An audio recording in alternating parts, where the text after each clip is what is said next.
Okay, we're going to start. Waiting just maybe a minute, maximum 2. The people can register. And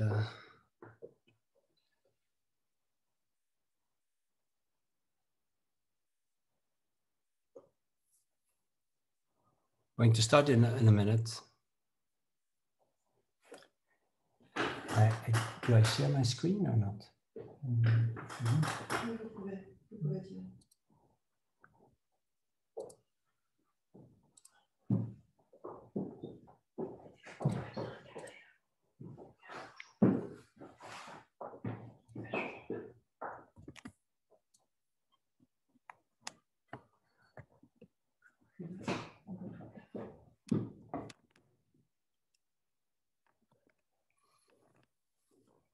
Participants are coming in, so we're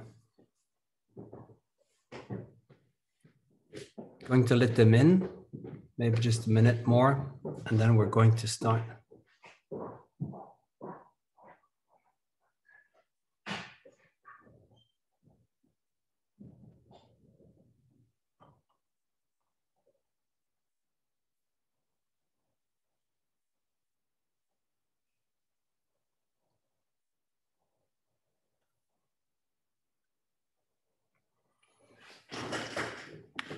Okay, I'm going to start.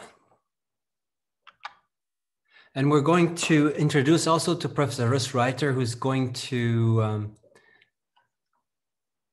intervene at the end.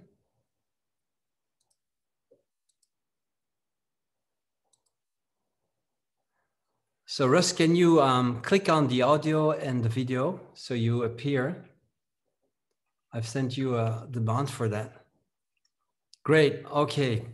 So I'm really happy to present here Professor Russel J, who is probably the scientist who did the most, published the most studies on melatonin. Russ, how many studies did you publish, or do you in your career? We don't hear you. You have to put the microphone on. Put your microphone on. I can only ask you to. It's on normally on the below. I got it. Lift cord. Okay, now good. Yeah. So how many studies have you published? Well, we published over 1,000 papers, but that relates to the fact that I've had many good postdoctoral fellows and graduate students who are eager to do research, and they resulted in a lot of publication.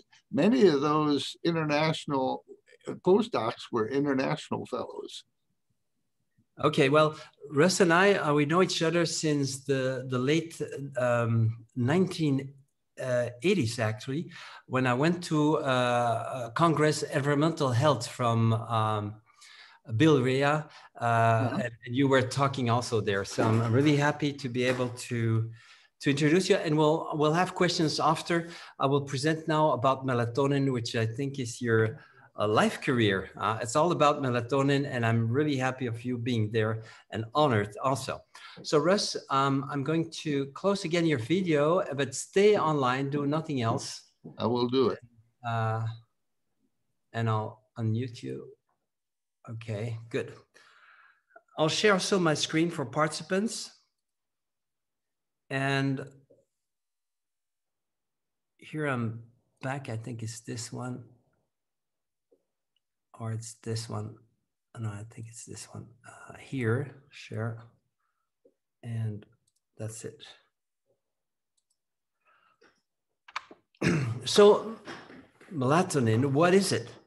Well, it's a very small substance, actually. That is a sort of small micronutrient that has acquired hormonal properties and can do a lot.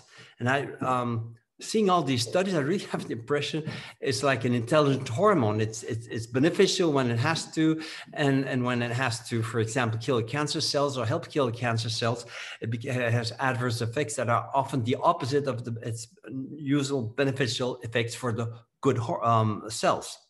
So where do we find melatonin? Well, we find melatonin almost everywhere, actually everywhere in all living beings, in bacteria and plants, like, for example, the Rhodospirillum rubrum, which are fossils have been found from this bacterium of 4 microns. And this bacterium has melatonin. So if we find fossils that are more than 3 billion years old, it's many scientists think that melatonin exists on Earth since more than 3 billion years. And it's also in the flowers, in the leaves of the flowers, and also in the seeds. And very high concentrations are found in white and black mustard seeds, for example, in concentrations that are higher than in human blood. And it's found in all organisms, actually, also algae, fungi, insects, vertebrates, and including also humans and the baby that you are probably seeing in your environment. So we all are making melatonin. It's probably such an important substance that in order to be alive, you need to have melatonin. And the melatonin levels during aging are steeply decline, and quite a lot actually, because this is a curve that shows from 15 to 35-year-olds to 70-year-olds, but in 5-year-olds, the melatonin levels are even higher, especially at night. So it's really something we get deprived in by aging, and it also contributes to part of the aging process.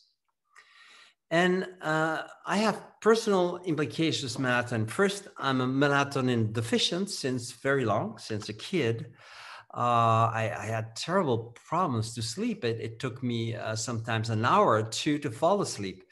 And I had to count those sheep that were jumping above a fence, and I arrived easily to 350, and once or twice even to above the 800, counting that all before I fell to sleep. Now I have since age 38 melatonin, and I sleep like a baby, and it never changed since I'm taking melatonin. I never had to increase the dose.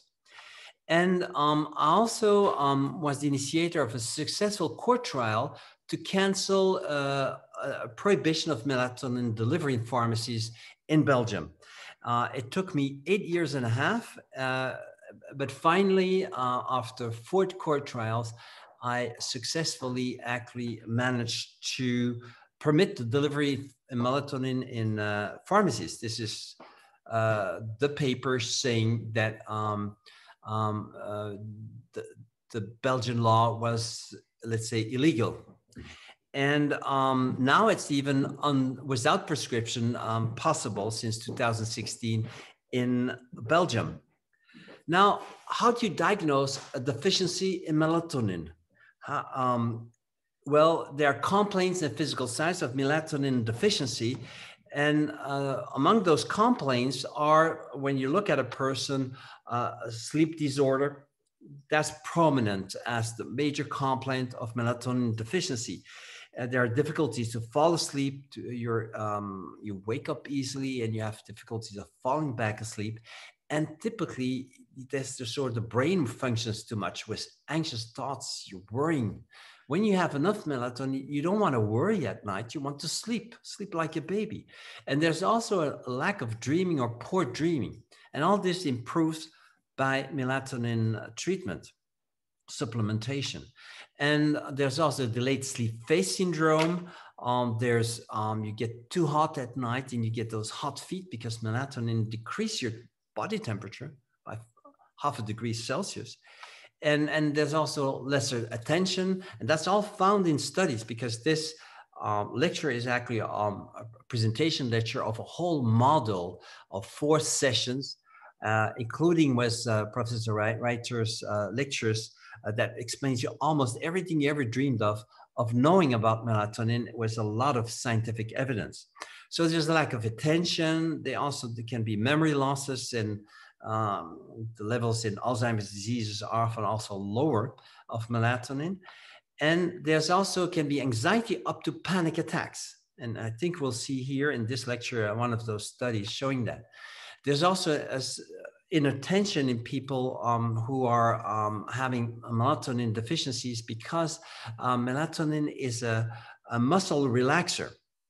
And there's also more pain sensitivity. You have easier pain. There's also decreased physical working ability that has been found in studies, and also more depressive complaints and even depressive mood. And so at night, sleep difficulties are quite typical, and especially those anxious thoughts and ruminations that are almost typically due to a lack of melatonin. If you have that when you go to sleep, and even though you're in darkness, you have that, you're probably not producing enough melatonin. And also this feeling tense at night with your tense muscles and that worrying.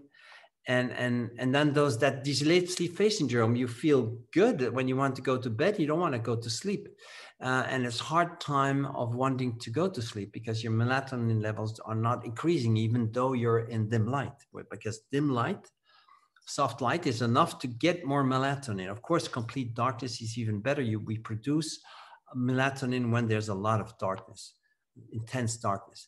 So of course, in the model, it will be seen much more profoundly, but here you have an overview of what it is. There's also here melatonin, there are also physical signs, and there's, because melatonin is a good protector of our body against free radicals. It's probably number one substance in our body that we produce to neutralize free radicals. Free radicals are a little reactive oxygen piece, little oxygen that has lost an electron, and they're very highly attacking the whole body actually and aggressing. So that can give a premature aging and with early graying as sign of free radical attack and just a premature aging body.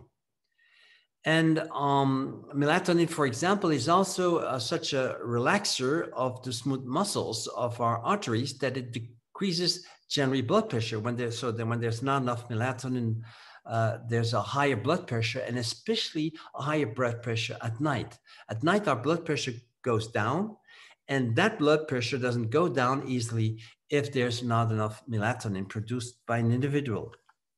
And so there are many references showing an association between hypertension or increase of blood pressure and lower melatonin levels. And there are thus also associated diseases with melatonin deficiency. It's not just complaints that we get or physical signs of deficiency, we get also easier disease. And for example, there are more anxiety disorders and the panic attack I talked about. Those patients with panic attack, actually, when you analyze their blood at midnight, when there's a peak level of melatonin, there's actually, in one study, 45% lower levels found at midnight. So let's say half less of them. And so, of course, they panic because this is anxiety reducer melatonin. It's not enough in these people. And also, they're not able to make melatonin at the right time, so they make it a little later, so they'll have a hard time to go to bed too, and they will be anxious in the evening, those people with panic attacks. And what about suicide victims? Imagine how it is possible to suicide yourself at night, because normally you sleep. And that's the role of melatonin, to calm your anxiety down, to calm you down. And so researchers have done autopsies on victims of suicide.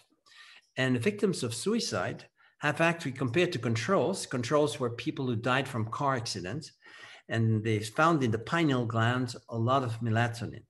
But in suicide victims, actually, there were 13 times lower levels found. So no wonder that they suicide themselves, because what melatonin does, it calms down all the hormones that wake you up, like cortisol, like adrenaline, noradrenaline. And if you don't have enough melatonin at night, you're making too much of those hormones that wake you up, especially adrenaline. And adrenaline and noradrenaline can make you crazy.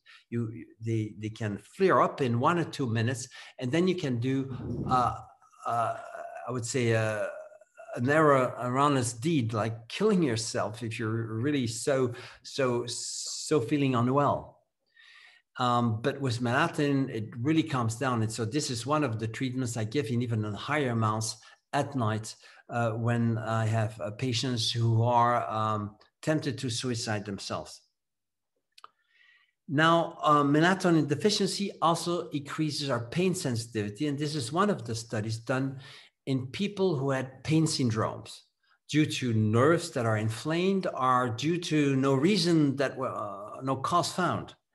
And compared to healthy controls, these patients have clearly at midnight lower peak serum melatonin levels. At midnight, or let's say at 2 o'clock in the morning, you really have the highest peak levels in most people of melatonin, and that peak is much less. So they make less melatonin at night.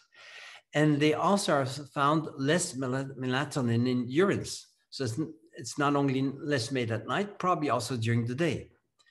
And the lower the melatonin levels are in these people, the higher the discomfort, the more pain they had, the more inattention they had and bodily discomfort. So it's really a proportional relationship. And so there are also relationships between melatonin deficiency and neurological and metabolic disorders. And for example, for Alzheimer's disease, when we compare people with healthy controls with people with a poor memory, but not yet Alzheimer, minimal cognitive impairment. Science likes to use all those complicated terms, but basically these patients have memory loss. And then in Alzheimer's type dementia, the memory loss gets very severe. Well, significantly in Alzheimer's patients have significantly lower serum melatonin levels. So in their blood, less melatonin levels. And then people with this slight memory loss. And when you control all these patients and you look at, you see that actually the lower their melatonin levels are, the worse their scores are in the minimal mental state examination. This examination is there to examine basic memory questions. And that's often used to see if a person has Alzheimer or not.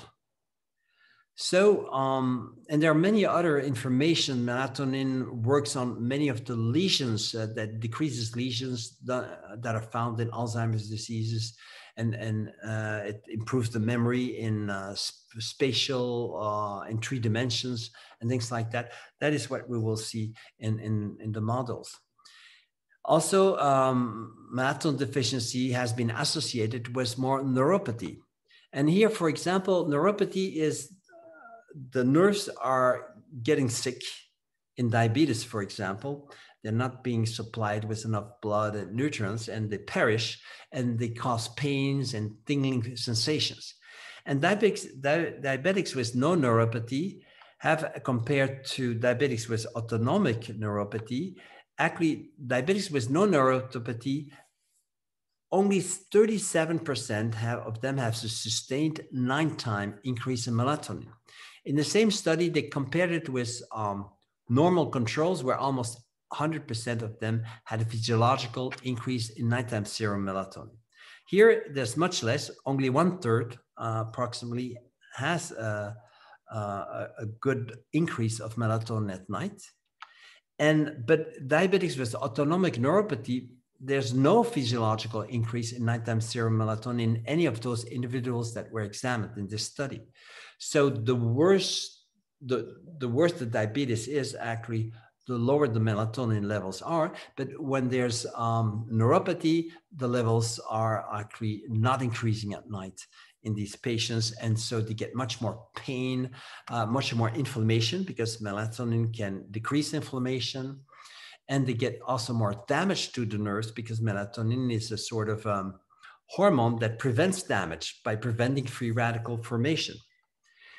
And melatonin deficiency has also been associated with more heart disease. Patients with coronary heart disease, for example, compared to healthy adults, had almost 5 times or lower serum melatonin at 2 o'clock at night. So that's amazing. But actually, melatonin has everything you need to actually improve the situation, because it relaxes the coronary arteries. It also vasodilates them. It opens them up so that they work better. And the heart is also protected against free radicals. So basically, melatonin is really something that could be useful, theoretically at least, when you see this. And in studies, indeed, it has been shown beneficial effects. Melatonin deficiency has also been associated with fibromyalgia. Fibromyalgia is a disease where you get pain all over your body, in muscles and in tendons. And basically in fibromyalgia patients, one study showed about a third less peak melatonin levels at midnight and about a third less melatonin in the urines. And another study shows that the major metabolite of melatonin was about more than 50% decreased. And so what is a metabolite? A metabolite is, let's say melatonin becomes a metabolite, the 6-sulfathoxymelatonin. It is caused by the fact that melatonin has been in action. And when it has exerted an action on the target cells, it becomes a metabolite. So the more metabolites there are, the more action there is of melatonin. And here you see that even the action is even worse. It's more than 50% decrease in people with this pain. And there are studies that show that melatonin decreases fibromyalgia. So it's one of the causes of fibromyalgia or contributing factors, melatonin deficiency. Now, also in cancer, that's one of the, I would say, interesting applications, is that in many cancers, like brain cancer, there are lower levels of melatonin that have been found. And we know that melatonin in many studies inhibit proliferation of cancer cells. Maybe not totally, but considerably. And so if you don't have enough melatonin, the way is open to have more cancer and a tumor. Excuse me, est-ce que tu peux te baisser un peu? So here we see a study on brain cancer with a nocturnal serum melatonin at 2 o'clock being 3 times lower in brain tumor.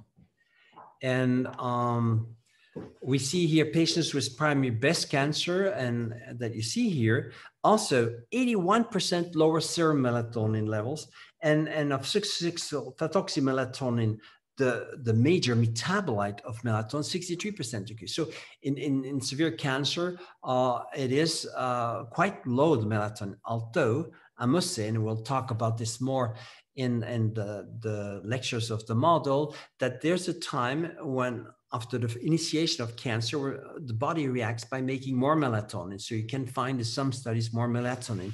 But when there's terminal cancer, when everything is overwhelmed by the cancer, when the whole body, at that time, there is lower levels in all the studies I found, at least, of terminal cancer patients. So melatonin deficiency is associated with important diseases. And once you have seen this in your patients, the complaints, the physical signs, and some of the associated disease the patient may have, you need to do laboratory tests.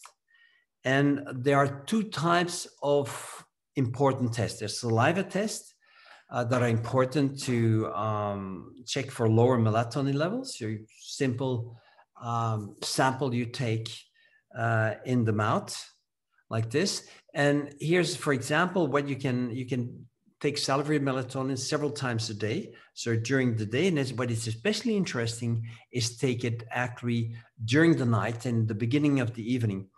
And this is, for example, healthy peak of melatonin levels in the saliva. And with melatonin deficiency, you'll be below the 20 picograms per ml. And that is a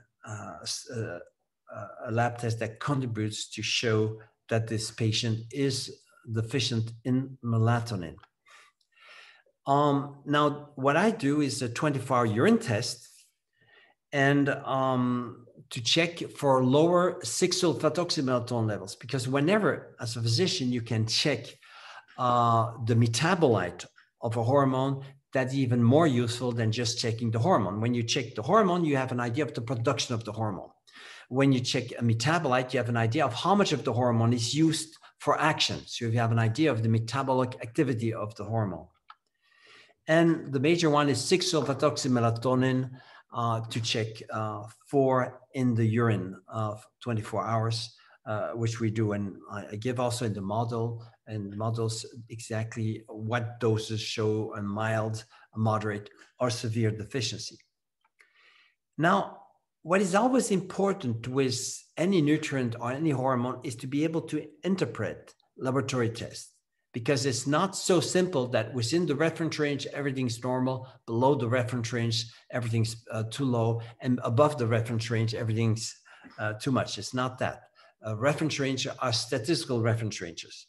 So we have people with melatonin deficiency that are below the lower limit of the reference range of the test that we've done, but that's only 2.5% of the population.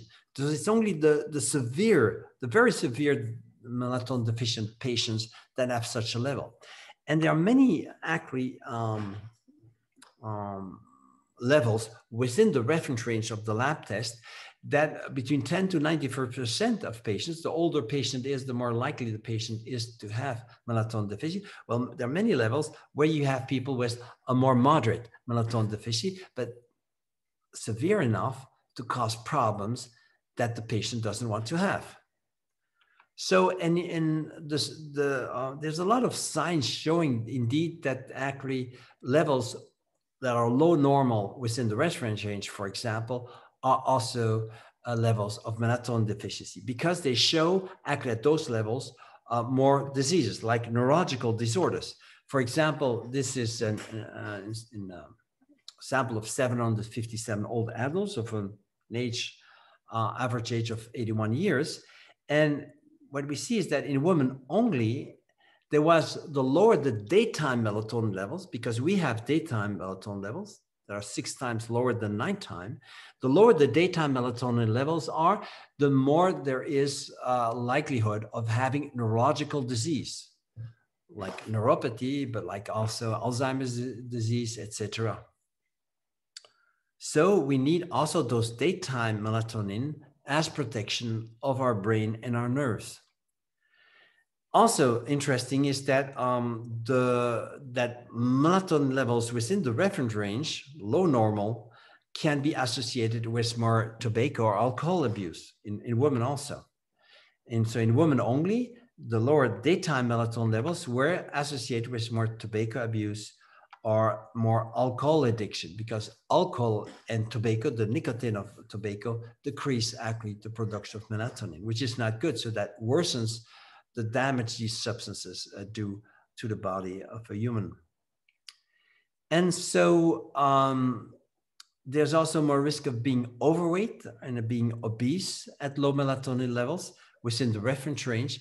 And here we see, for example, low nocturnal urinary 6-alpha-toxy-melatonin levels being related with more higher body mass index. So the lower their secretion of the metabolite of melatonin was at night, or the higher the body mass index is. So there's an association. And in another study with premenopausal women, primarily, lower nocturnal urinary 6-alpha-toxy-melatonin were also significantly inversely associated with higher body mass index. And here's a study in men and women where you had more than 2 times more risk of having a BMI above the median, a body mass index above the median, if you had, these persons had lower nocturnal urinary 6-alpha-toxy-melatonin. So there's many relationships, and there are animal studies that show that when you give high amounts of melatonin, you have improvement actually of the body mass index. But there are also human studies. People with metabolic syndrome do better when they get a considerable amount of melatonin, not the lower doses, in a regular pattern, taking it at night. So also there was a risk of having lipid disorders at low melatonin levels, especially low nighttime levels of serum melatonin. So for example, here, lower nighttime serum melatonin levels were related to higher cholesterol, total cholesterol, and LDL cholesterol, and lower of the good cholesterol, HDL cholesterol. And it's proportional. So the lower the levels are of melatonin at night, the worse the dyslipidemia is, the worse the cholesterol is. So there's a second session in this model where we'll talk about how to do efficient and safe melatonin therapy. Now, by the way, melatonin is almost always safe. So that's really good. There's no lethal dose ever determined for melatonin, to my knowledge. So interesting is if you want to improve your melatonin, you first have also to improve other things than just giving a supplement. People who know me know that I stress this. They need to have also enough daylight to make more melatonin at night in the darkness. So for example, morning daylight is really something that helps melatonin secretion at night. So it's not just at night that everything has to be okay. Also during the day, you need to live in the light. And this is not only for melatonin. When you have more daylight in the morning, you have higher thyroid hormones, higher cortisol, and energy hormones, and the other hormones also higher, like the testosterone, for example, in young men. And so this daylight is really important. And daylight means outdoors, not indoors. And for example, here you have melatonin levels. And what we see here is the melatonin levels of young men. They are high at night. This is what the curve, and there's a peak level at night. In healthy older adults, like me, I'm in that group already, and you have about 50% lower secretion. In older adults who have sleep disorder, it's about 1/3 of the secretion of young men. You see how this peak is much less. But when you give to those old adults with sleep disorder, with difficulties of sleep, you give them bright light 2 times 2 hours in the day, once in the morning and once in the afternoon, in the early afternoon, 2,500 lux at 10 to 12 o'clock and then 14, 10 o'clock. Look at the peak. The peak is so much higher that you're actually approaching that of young men. Light exposure can help to actually double the levels in those older adults that have sleep disorder. So one of the reasons we produce less melatonin with age is that we're probably more and more in dim light and not in full daylight. Children like to go outdoors and play. Well, they will sleep better if you put them outdoors to play because they'll have more daylight. So they'll make more melatonin at night. Also, we need to protect ourselves from electromagnetic field exposure. It's maybe 200,000 times more electromagnetic field exposure that we have now with the electricity or the electronic devices than before World War II. So we're really having some problem, and electromagnetic field exposure can really decrease and even block the melatonin secretion. So here you see the higher the electromagnetic fields are, the lower there is actually a good circadian rhythm of melatonin, the lower their peak levels at night. So what does this study actually show? These are actually men and women that were examined with electromagnetic field exposure. So just, in 3 rooms, in the living room at their home, in the bedroom and the kitchen. And they went in the middle of each room, and then at each corner, they had an appliance measuring electromagnetic fields. And they asked the people there to cut out the lights, cut out the devices. So basically, nothing was really working, but there's still an electromagnetic field of low current configuration. And those who were in the upper tertile, the upper 33%, upper third of exposure, actually, those actually had more risk of having a disrupted urinary 6-sulfatosylmelatonin excretion at night, almost 3 times more risk of disrupted. So meaning that the peak doesn't really appear, that there's levels that are not come later or other things, but it's not good for good sleep. It's not good either for good health to have disruption of this normal circadian rhythm with peak levels at night and lower levels during the day. And there are electromagnetic solutions. Among those that we'll see in this model will be that you can buy mosquito nets that are 5G resistant. Your mobile phone is a good producer of electromagnetic fields. You should never put it against your ear. You should always use it in loudspeaker tone. That's safer. And you even have hotels that are radiation free, so that you could do what is called for digital fasting. You can fast and finally have less electromagnetic exposure. It's not easy, such an hotel, because you need them to be in a separate location from many other hotels, because most hotels have a lot of Wi-Fi. And there are foods also that can increase the serum melatonin levels. So as a treatment, you can eat fruit, for example. And in this study, 12 healthy men were asked to consume fruits. And 2 hours later, melatonin levels are checked. By the way, whatever you eat, increase your melatonin levels during daytime, 2 hours later, because the intestines are a strong producer of melatonin to protect the intestines against the free radical formation that there comes from digestion. So let's say you eat fruits and you eat bananas, 2 whole bananas. Banana is on the average 125 grams, so 250 grams of bananas. And that increases by more than 4 times the melatonin levels. So the daytime levels become nearly the nighttime levels with 2 bananas, 2 hours later. Or you eat 1 kilo of orange, you have apparently the same sort of increase, a little less than 4 times, but you need to eat 4 times more in grams of oranges to have more or less the same effect of bananas, because bananas are rich in melatonin. And then you have also pineapples. Pineapples, 1 kilo of pineapple can increase by 3 times the serum melatonin levels and also bring it to a level that is almost similar to what a good nighttime peak level will be. So if you want to sleep after eating fruits, sleep 2 hours later, you probably will close your eyes, melatonin will start working to make you sleep. Also, we should avoid coffee drinking because it decreases melatonin. And here you're going to be a little scared by this information.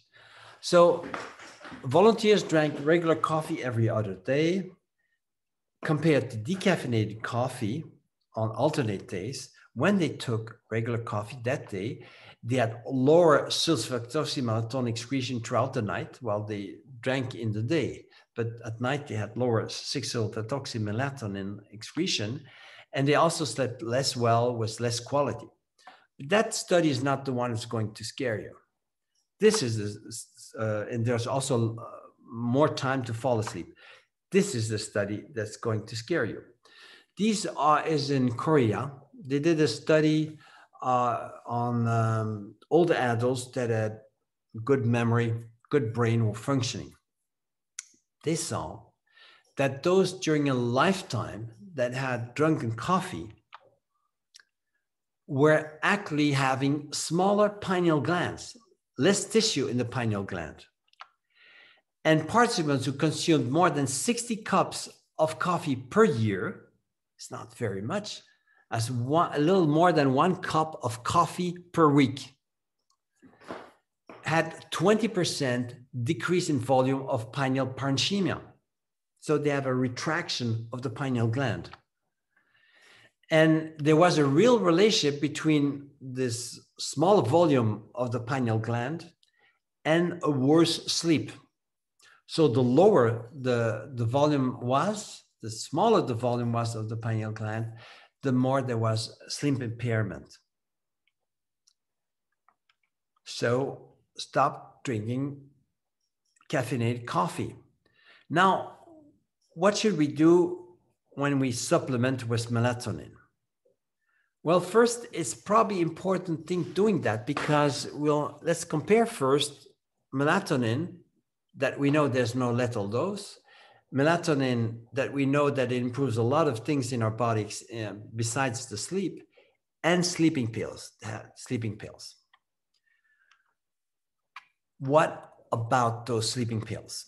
Well, here's a study in British Medical Journal published that there was, in those who were taking sleeping pills like benzodiazepines, barbiturates, or you know, those anti-allergic calmers, that sedative antihistamines, they make you also sleepy. Well, those who took them had more than 3 to 5 times more mortality. That means that they died 12 to 20 years earlier on the average, just because they're taking sleeping pills. And that's already quite soon. Even if you just take 18 sleeping pills per year, you already have some bad effects. But when you're at 111, I think was the number per year, it's even worse. There you really have those high increase of mortality. So if you take one sleeping pill, one every 3 days, it's already much too much. So there's a certain harm. Even if there are biases, there is harm, because this is not the only study. There are other studies I found. And there's also this use, if you're in the upper third of using sleeping pills, you have 35% more risk of cancer. There are also studies showing more risk of Alzheimer's disease with benzodiazepines. So what are we giving to our patients when we give sleeping pills? And now, what is the physiological melatonin dose? Well, daily production is probably around the 250 to 500 micrograms per day. So giving more is maybe an overdose. And absorption of oral melatonin is 10 to 50% following the individuals. So a normal daily dose would, depending on the individual, will be between 0.1 and 1 milligram. And not 6 milligrams or 10 milligrams or 20 milligrams. That's good for disease, not for just improving the sleep. And where does melatonin work to improve the sleep? Well, this is a typical diagram showing the sleep. And what we see, this is the sleep onset. The patient falls asleep. When he's here and there, he's awake. These are awake state. That's when he wakes up in the morning and then in the middle of the night. And then here he's asleep. But you have different sleep patterns. You have superficial sleep, which is here, and here it's deep sleep. So these are superficial stages there. And these are deep sleep stages 3 and 4. And the peaks that you have here, where they're turning the eyes, they're actually dreaming. The body's completely relaxed, but the eyes turn. This is dream or rapid eye movement phase. So that's a normal sleep pattern. And actually, melatonin can make you fall asleep earlier. It also decreases superficial sleep, which is not a useful sleep compared to the deep sleep. But on the other hand, it will increase the deep sleep so that you with sort of good relaxation without worries. And melatonin makes you fall back asleep quicker. Sleep is more during the night. Also, because you are awakened less often with melatonin. Less nighttime awakings, more sleep time. And there's also a better dream. Also, the rapid eye movement phase in several studies have been shown to be also increased. So it works on all the patterns for improving the sleep, but its greatest accomplishment is to make you fall asleep quickly, and when you wake up in the night, fall asleep back quickly. And in my experience, if you just want to treat the deficiency that there is with aging with melatonin, I think it's better to give sublingual melatonin. There's a quicker action, 3 times faster. There are more amounts that are absorbed, so it's better absorption. And quicker, in 10 minutes, you already have most of it getting inside of the blood. And it's also more stable. If you take an oral pill, for example, and you have a bloating belly, one day it will be better absorbed than the other, but it's irregular absorption. And that you don't have so much with sublingual melatonin. It's much more stable as for the efficacy. It requires also 3 to 10 times lower doses. Then oral forms are oral slow release forms. So deficient dose of sublingual tablets of melatonin for sleep are between 0.05 and 0.2, and it's just an error. It's not 0.02, it's 0.2 milligrams. So it's just a fifth of a milligram, and generally not more. If you don't have jet lag problems or things with jet lag and shift work, you need to increase the doses. And so a mild deficiency, you give 0.05 to 0.1 milligram. That's the amount that I take. Despite my great sleep problems as a child, that's enough for me to sleep well. And then with for moderate deficiency, you go 0.1 to 0.2 milligrams. And in severe deficiency, or people are not absorbing well with a mouth that is with atrophy of the mucosa, for example, there will be a poor absorption in older people. Well, you might have to go to doses up to 0.5 milligram sublingual. And that in normal times, it's enough. And you take it at bedtime, wherever you are in the planet. If you have jet lag, you take melatonin when you want to sleep, because in 10 minutes, it will all start working if you close your eyes and you're in a dark environment. Jet lag, melatonin treatment. You see, jet lag was a serious problem for many people before the COVID crisis. And it will probably be again once travels will resume. But people get a little crazy with jet lag. They lack energy, they don't feel good. And so what can you do? Well, there are two different treatments. Whether you go westwards, you go from Europe to the United States, or from Japan to Europe, or you go the other way. If you go westwards,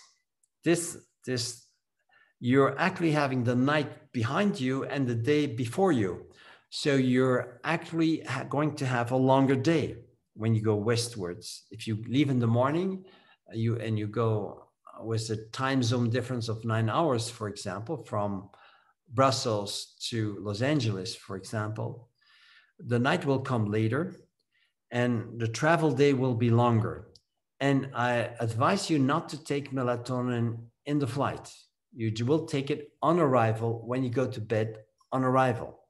But you still, and I will explain this, that doing sleeping a little bit, 1 or 2 or 3 hours, depending on the time zones, is important. And I also give you in the model exactly the doses or examples of doses that you can give that will work in many people.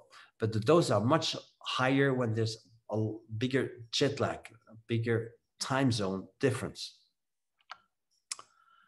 So other interventions after arrival in new time zone at night, there are several things that we explain in the model. One of those things is to be in a very dark room. And if you don't, you put an eye mask on, but a good one, not those not so good ones that you give in the airplane flight. They're really, you should take the best mask you can find ever.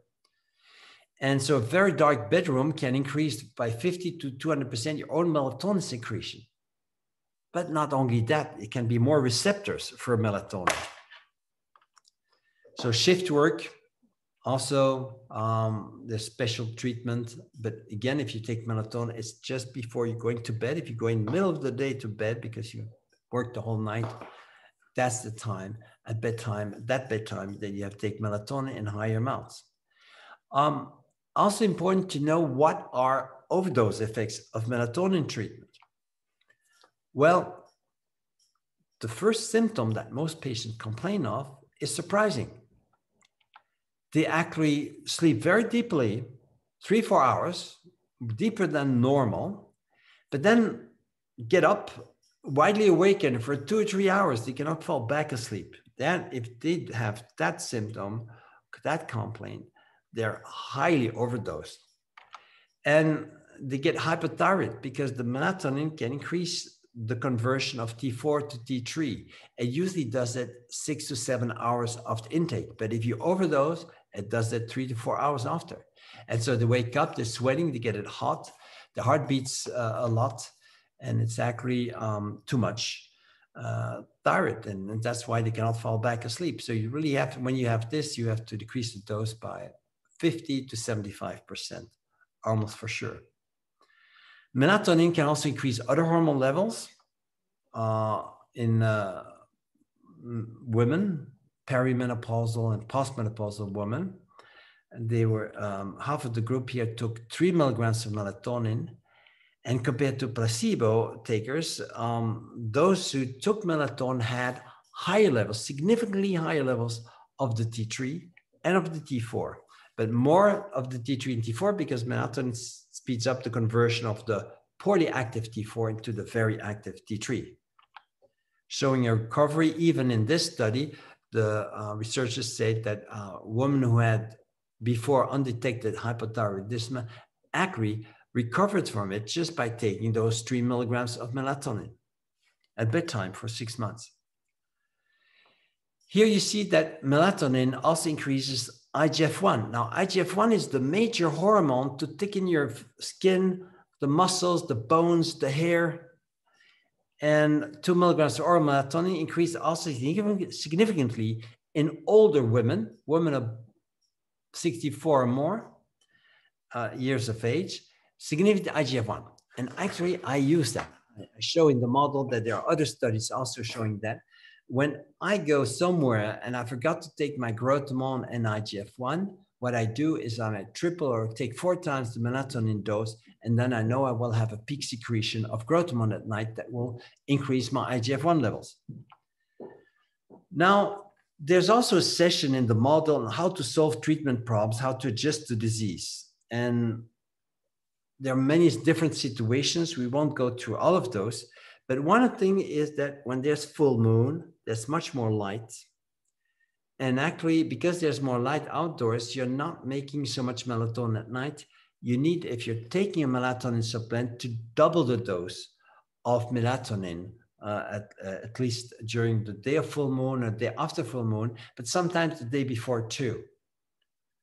So double the dose of melatonin when you have that. There are other situations where you need to double the dose that I talk in the lecture, but I'm not going to overwhelm you.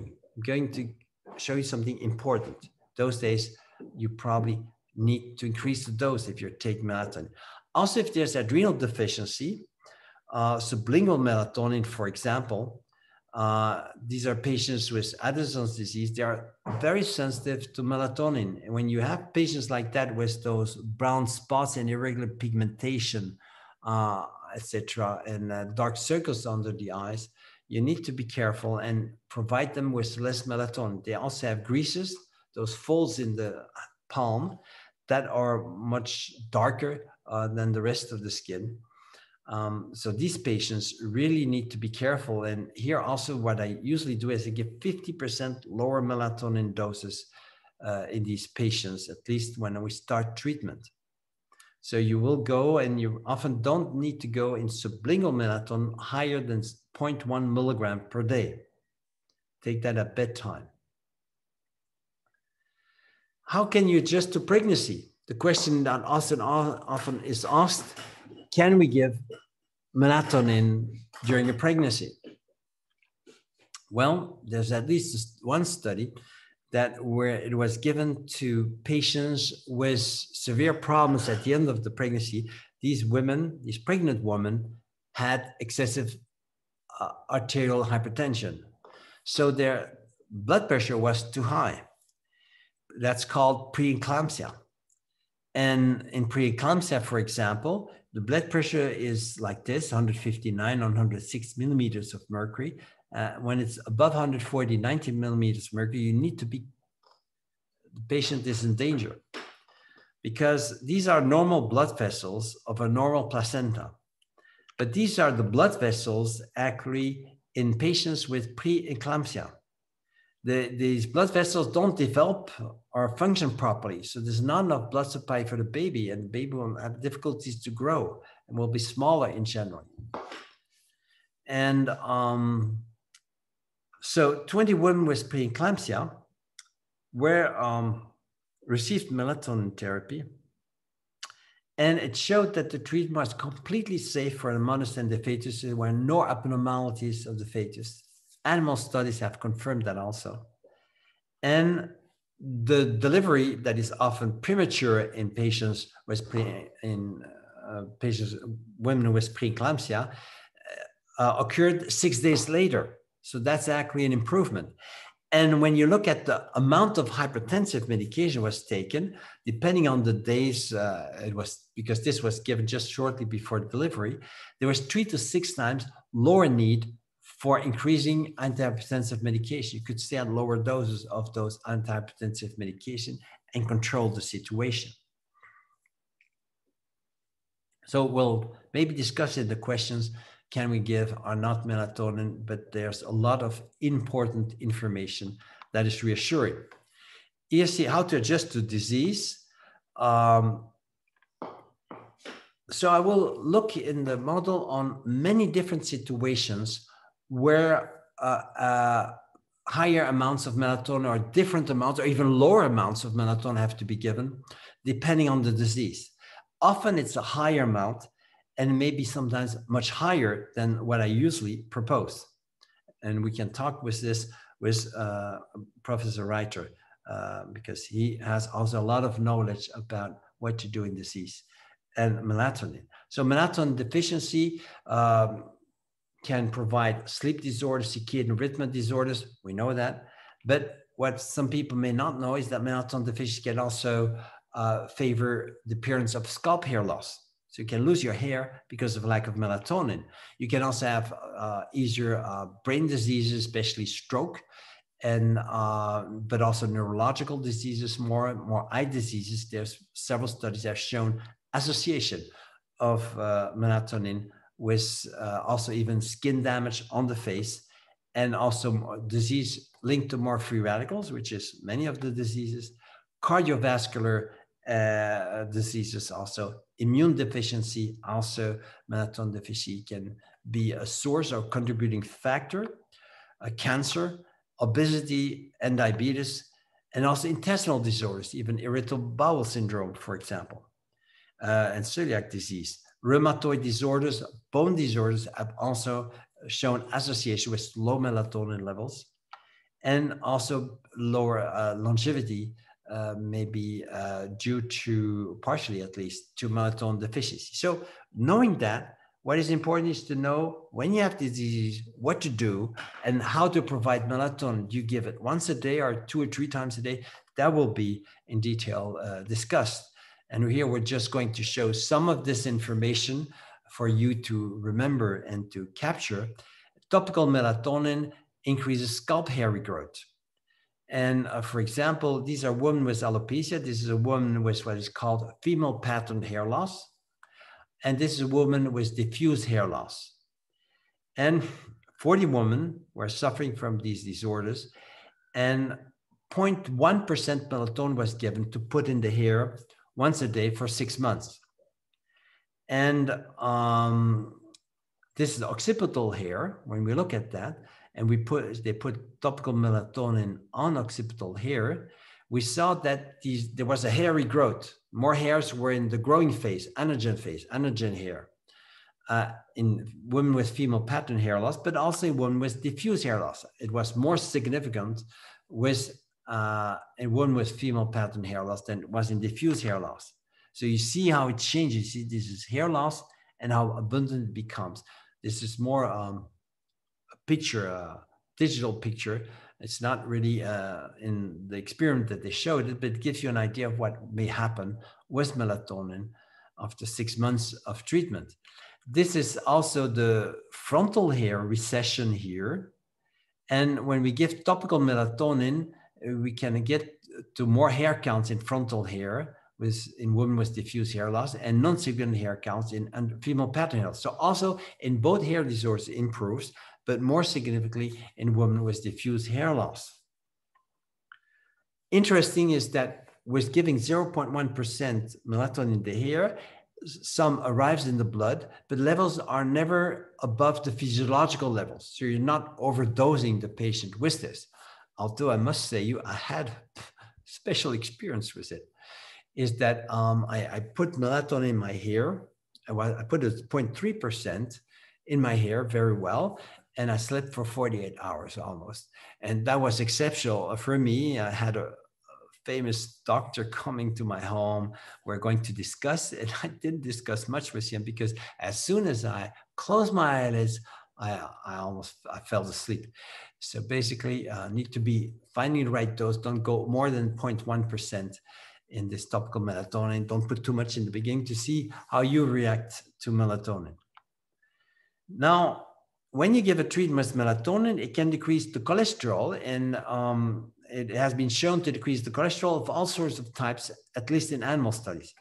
idiopathic without any cause, a high cholesterol caused by too much cholesterol in the diet, or caused by hereditary reasons, genetic reasons, people who in families have high cholesterol.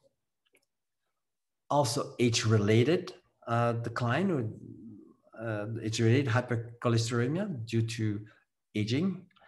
Also due to hypothyroidism in rats, it also improves the cholesterol there, decreases the cholesterol, and also decreases cholesterol for rats that have diabetes, and also due to medications, and also due to when you take out the pineal gland, the rat or the animal that has that cannot make melatonin anymore. Well, then cholesterol goes at least 30 to 40% higher levels. And that is decreased when you give melatonin again.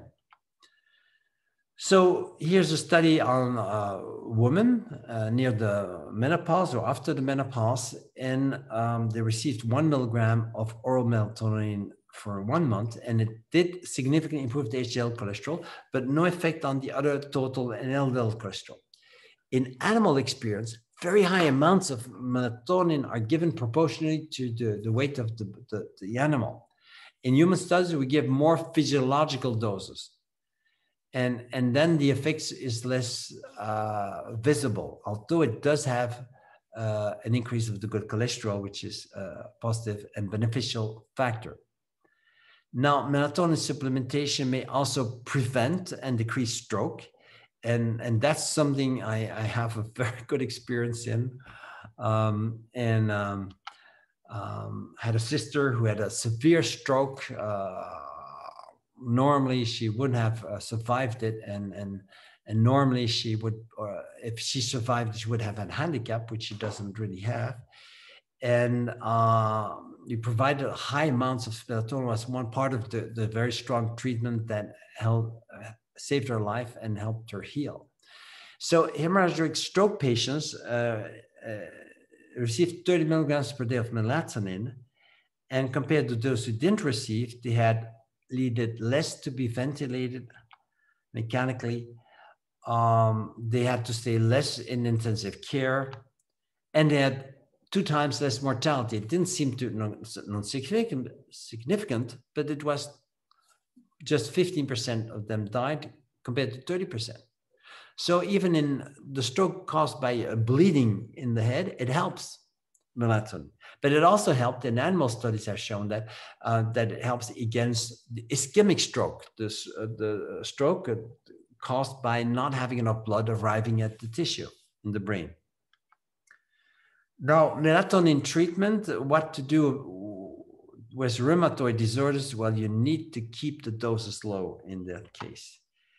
Melatonin, because they usually have, in these patients with rheumatoid arthritis, they usually have a lower cortisol levels. And with melatonin, you can lower more the cortisol levels. So don't overdose in these patients. Or you can, in animal studies, have shown that melatonin can increase arthritis caused by collagen injections. So here in these rheumatoid disorders, I suggest you give 50% lower melatonin doses, because these, especially in those patients, have hollow faces, sign of low adrenals. If they have a swollen face, you probably won't have problems because they probably have a lot of cortisol. But those with low cortisol, yes, and they usually are the people who have rheumatoid arthritis. So you stay at very low doses, not more than 0.1 milligram per day, and often just a quarter of that. And if you want to treat a rheumatoid disorder, you stay also at a low dose in most cases. So be careful. That's one of the exceptions when you have to give a lower dose. Now, what about topical melatonin for the skin? That's one of my favorites because you can repair a lot of skin disorders with melatonin. And why is that so? Well, in the skin, in the epidermis, you have, for example, keratinocytes. Those are the flat cells that become here, the upper part of your skin. And you have melanocytes that give the color to your skin. And then you have fibroblasts below, in the tissue below the epidermis. And actually, there are melatonin receptors in all these 3 cells. So that means that these cells can react to melatonin. And melatonin stimulates there the proliferation of those cells, and they differentiate, they become more specialized, more better skin cells. And melatonin has another effect, except stimulating proliferation. It also can give more blood flow in the skin. So here, for example, this redness can be caused by putting a lot of melatonin there at night, at least, because you have receptors for melatonin much more at night than during the day.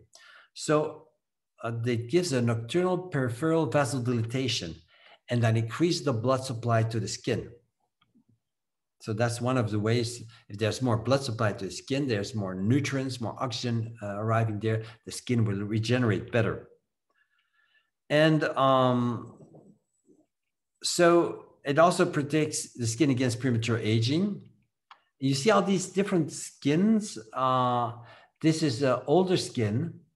And what is seen is that the patients who have lower melatonin levels that were found in the morning between 8 and 10 a.m., they had higher skin aging rate. This is grade 4, for example.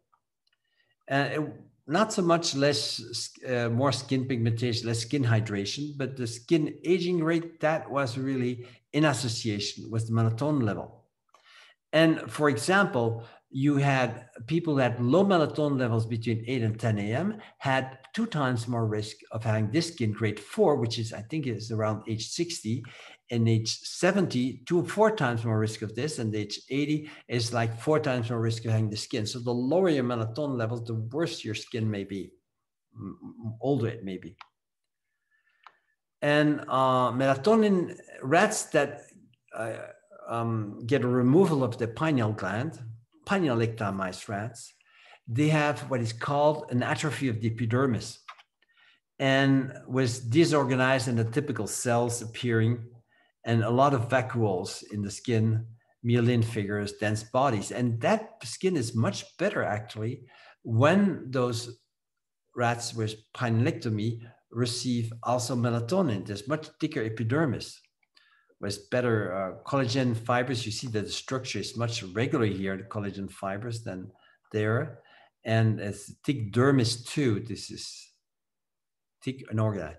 Melatonin can also protect against UV rays, ultraviolet rays. You see here, for example, 20 healthy volunteers, they were exposed 50 minutes before they received topical melatonin, 0.6 milligrams per square centimeter.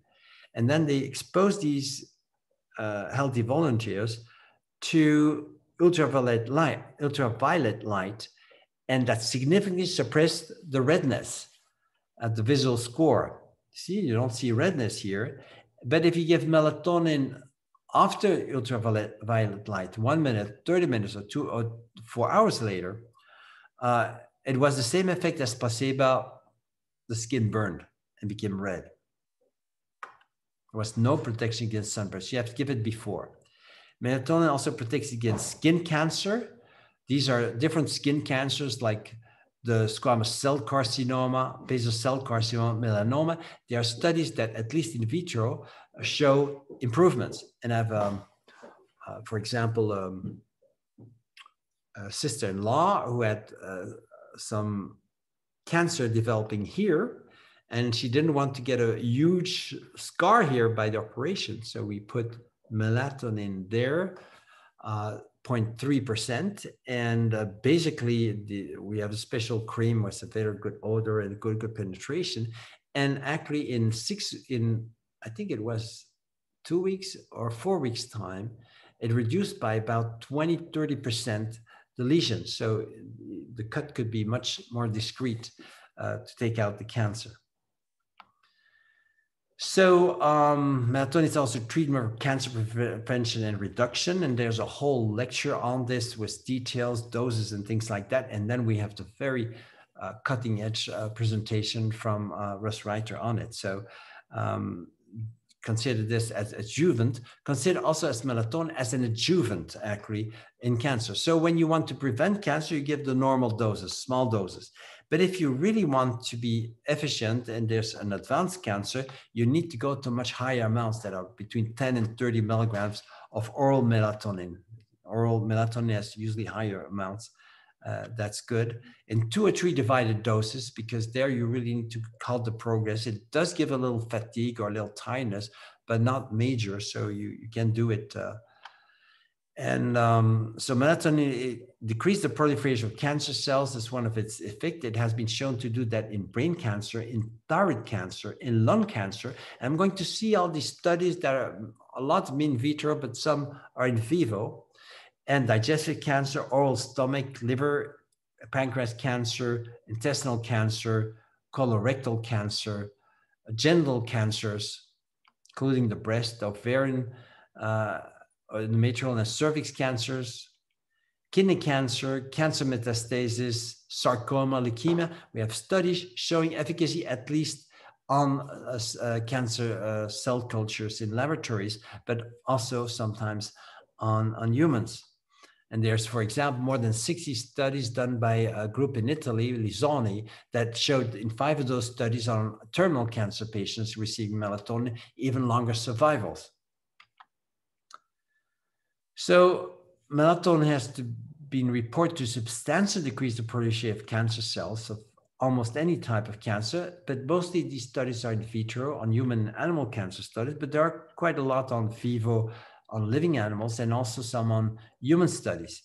But humans, it's often associated with other anti-cancers, and much less in vivo human studies with melatonin alone have been carried out in cancer. They usually give it as an adjuvant, and that's probably the place you need to give it. So the fact that there's a very low toxicity of melatonin, and it's not really dangerous, it won't kill you, it's worth adding as an adjuvant treatment to anti-cancer treatment, cancer patients. I think it's very safe. We'll ask the question to Professor Reiter about this. So we're at the end of the lectures, the presentation. There's much more in the model, very rich. I think it's very cutting edge. But I want to give you a little information about our evidence-based hormone therapy training program. You can put your mobile phone near this, and you will be able to join the program. The program that we have here is very interesting, very actual, very updated. The first module is on COVID-19 and on other infections, on immunity and hormone therapies and nutritional therapies. There's also inflammation, inflammatory diseases. It will be a second module of three sessions of 2 hours, and here's 5 sessions of 2 hours. The reversing physical aging, 8 sessions of more than 2 hours. Female hormone supplementation, also very interesting. Chronic fatigue and burnout. That's probably for any health professional, the chronic fatigue and burnout is actually the one that you need to have for your practice, because you really have a lot of this where you can help your patient with what we have in our practice. The most important complaint is fatigue. And second is low stress resistance and burnout. So you get a lot of new answers. Thyroid diagnosis and treatment, I would say it's what you ever dreamed of, getting as information and efficient information. Melatonin, that's the one I'm talking now. Testosterone treatment in men and testosterone treatment in women is the first cycle. So I really propose you to go and go and get informed and be a member, because you will learn so much as a health professional. You will also have for Spanish people, the 2 first modules. These 2 are available in Spanish translated with undertitles. So here I am. I'm going to stop sharing my screen, and I'm going to let Professor Reiter come in. Here it is. Yes. Russ, can you put your audio on and the video? Okay, you put your video on. It's the icon below. And yeah, can you put your video on, Russ? Okay, here you are. Perfect. Russ? Is my audio on? Yes, yes, we hear you, and everybody can hear you. Okay. So Russ, how did you actually came into contact with melatonin. How did you work on this? Was there a reason for? Can you tell us? May we know Yes, it? of course. It's a long story. I'll make it brief. Okay. I'm sure some of your people recall that the Russians sent up the first space capsule in October of 1958. That's the same year melatonin was discovered. 6 years later, I was in the military, and there was talk about already sending individuals to Mars. And of course, they realized that in doing so, it would be a very long trip, 6 months. People would be confined to a small spacecraft as they envisaged it at that time. And they would be bored, inactive, and a lot of food would have to be supplied. So they decided to get the astronauts to hibernate. And at the time, there was evidence, in fact, there still is evidence, that in hibernating species, melatonin contributes to the ability of these animals to hibernate. So the US government decided that to send individuals to Mars on these very long trips, they would have them hibernate for that 6-month journey, arouse them when they arrive.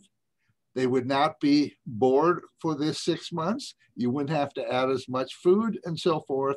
And that was the original plan. Obviously, that did not develop. However, astronauts currently in space do take melatonin for the very same reasons that are often discussed. Namely, they have a type of jet lag. They are going around the Earth every 90 minutes, dark, light, very irregular light, dark environments. And they do take melatonin to synchronize their circadian rhythms to overcome fatigue related to jet lag and so forth. Did the government ask you then to work on melatonin, or how did you personally were involved in that? Well, because of my status at the time, I was in the military, and I was assigned to a research institute, and they in fact precisely asked a group of us to work on means to determine how hibernation occurs. And at the time, as I mentioned, there were a couple of individuals who were suggesting that melatonin, even though it was a totally new substance in terms of discovery, may have an effect on hibernation. So we captured on that immediately, tested melatonin and a lot of other molecules, but melatonin had the greatest potential. It's never been used because in humans, it's very important in humans for for animals in their hibernatory period, but for humans, it's irrelevant. Okay. And since then, I think you did more than 1,400 papers. So that's really interesting, and have lectured all over the world. Now, how old are you? May I ask this question? I'm 85 years young.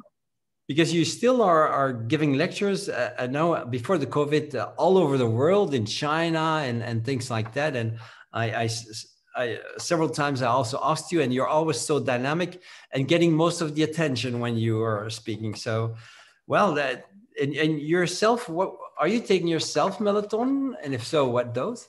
Yeah, I have taken melatonin for 27 years. I started at the age of 56. I actually wish I had started earlier. And over the years, I've gradually increased the dose. Currently, I take actually about 50 milligrams every night.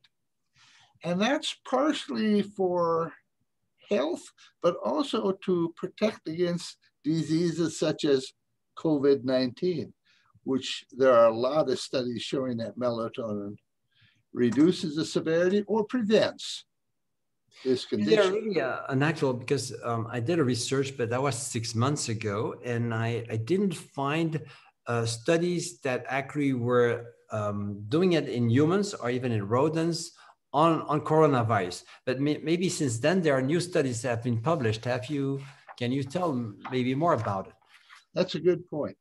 We have completed one study in Manila that has been published where individuals who were severely diseased with COVID were given melatonin, and their recovery was faster in terms of their excuse from the hospital. Also, now in Spain, there's just been a study completed with intravenous melatonin. That study has not yet been published, but I'm very aware of the individuals who did it. They were both trained in my laboratory, and apparently the results are very good. Now, I say apparently because I have not seen the actual numbers. We have ongoing study in Manila, but again, these are all done double blind. So until the study is complete, you don't know actually what the results are. There's another one going on in Buffalo, New York by Margarita Dupagovich, another melatonin person. But again, I don't know the outcome because we don't want to taint the data by knowing any results before we statistically analyze. So we'll probably know that in a year time or less? Well, hopefully the study in Spain where you give IV melatonin has been completed, and I presume within 6 months they will have those data. The study in Buffalo, New York, the problem now is recruiting patients because the number of patients, fortunately, is going down very much, and or either people have been vaccinated against it. So now it's a little bit harder getting patients that haven't been treated or vaccinated to test. Fortunate, but unfortunate in terms of testing melatonin. But again, a good outcome. Do you know something about the doses that are given in these studies, or that's also secret for the moment? Well, I'm going to cite some work that was done here in San Antonio, not a clinical trial, but there's a physician, Dr. Richard Neal, who has become known to be the individual to go to if you have a COVID infection. He was a strong believer in melatonin because of his experiences in the military. He's a retired military physician. And when he started hearing about COVID, he decided to treat them with melatonin. He has now treated over 2,000 individuals in the South Texas area. And again, he prevented in 90% of those individuals, they never had to go to the hospital. In other words, he treats them immediately when they arrive if he suspects and confirms that they in fact have COVID-19. And as a consequence, he has maintained a very good record about delaying or preventing people from being hospitalized and recovering from this disease. Now his dose, he has treated patients from the age of 5 to 90, I believe, and the dose is conventionally about 1 milligram per kilogram body weight, but never exceeding about 60 milligrams like I take, or 50 milligrams roughly. So, but the question really is that the optimal dose? Do we need 1 milligram per kilogram? There's no trials where they've tested a lot of different doses to see what would be more effective. But he suggests at this point, on the basis of what he has done with these 2,000 patients, 1 milligram per kilogram body weight. Okay, so that's like for a person of 70 kilos, 70 milligram, but it may not exceed 60 milligrams. So it's between something like 40 and 60 milligrams that he gives. And he has treated indeed 2,000 patients with COVID-19, right, more or less. I also want to mention was for prevention. That this dose, if you're in many of these cases, if the dose is going to be 50 or 60 milligrams for the ill individual, for those people who are diagnosed with COVID, the dose is often divided to 3 or 4 doses per 24-hour period. The dose the total amount of 1 milligram per kilogram stays the same, but the dose is divided. Now, of course, the downside that is there may be a little sleepiness, but sleepiness is not bad when you're ill. I mean, sleep is very rejuvenative.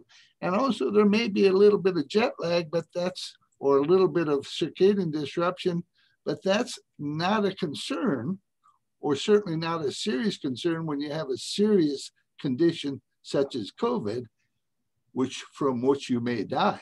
So there may be some downsides to dividing the dose, but if it prevents these people from going to the hospital and not getting seriously ill, it's a good investment. It's really very interesting. Do you have experience also with cancer? Would you have some recommendations on cancer therapy? That's a very difficult issue. Cancers come in a large variety of types, of course. What currently seems to be most interesting is that some cancers exhibit a typical type of metabolism called Warburg metabolism. They don't metabolize glucose in the normal way. They metabolize glucose to pyruvate, which is the end product of glucose metabolism, but then they shift it into the cytosol rather than it going into the mitochondria. And in those individuals who have this type of metabolism, melatonin can reverse that metabolism and, in fact, create a situation where they are more likely able to fight against that cancer. So I think it'll come down to the type of cancer and, of course, the metabolism that these patients, I don't think the treatment will have to be individualized, although that's always a benefit, but I think there are some gross changes that could be incorporated into our current cancer treatment program that would be useful. The other thing that is very important, not uncommonly, certain cancers become resistant to the chemotherapy within a couple of weeks. And this is a very serious problem. And interestingly, that resistance also involves what I talked about, converting to a Warburg type metabolism. In experimental animals in which human cancers are growing, human breast cancer cells are growing, and you treat them with tamoxifen and anti-estrogen to inhibit those human breast cancers growing in animals, they become resistant to tamoxifen. But if it's given in combination with melatonin, then of course the resistance disappears and they are now sensitive to tamoxifen. All I can say to your audience is, if I had cancer, was taking the chemotherapy, and it became resistant to that chemotherapy, I personally would take melatonin because of what we know about melatonin. There aren't any clinical trials yet, but melatonin is essentially non-toxic. It won't do any harm. And there are studies showing that, again, it will reverse this insensitivity and certainly improve the quality of life of these individuals. People who have given melatonin to cancer patients in their publications often mention life quality as a very important feature. And they tolerate better the chemotherapy with melatonin. They tolerate better the chemotherapy with melatonin. Yes. Now, there's some concern of oncologists that they say you shouldn't give antioxidants when there's chemotherapy the days before, the days of chemotherapy, and the days after. But how can you do it with melatonin? Can you give melatonin the day of chemotherapy, the day after, and the day before? Or should you wait a certain time? That's a very important issue.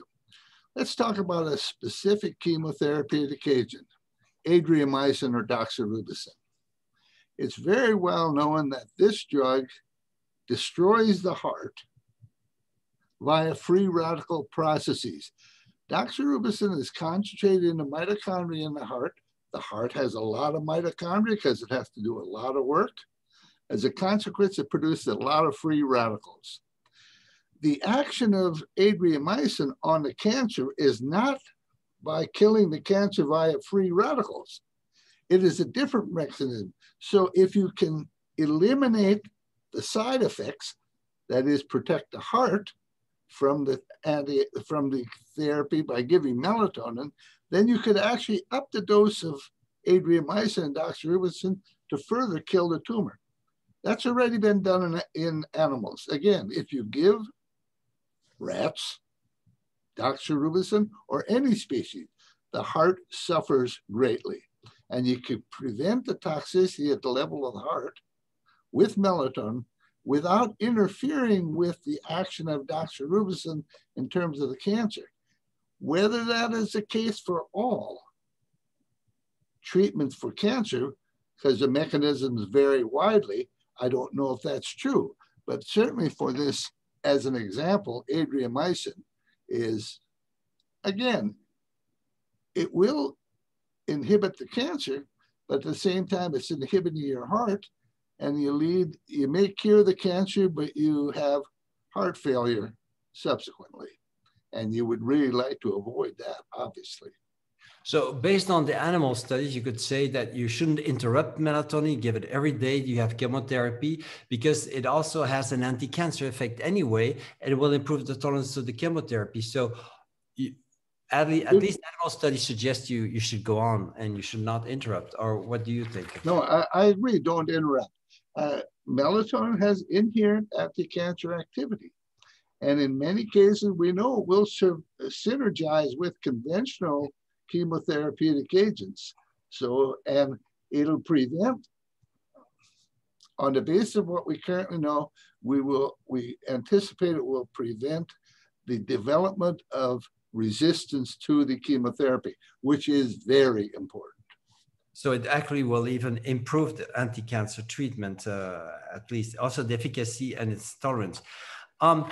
There was a slide that you showed in your lectures that I found amazing, showing that actually almost everybody in the modern world has melatonin deficiency because there's too much light in the night. Can you elaborate on that? Yeah. I found it super. I took it also in one of my presentations. I found a similar slide to show. Think about where we came from. We evolved, humans evolved, humanoids evolved over a 3 million, 4 million year period.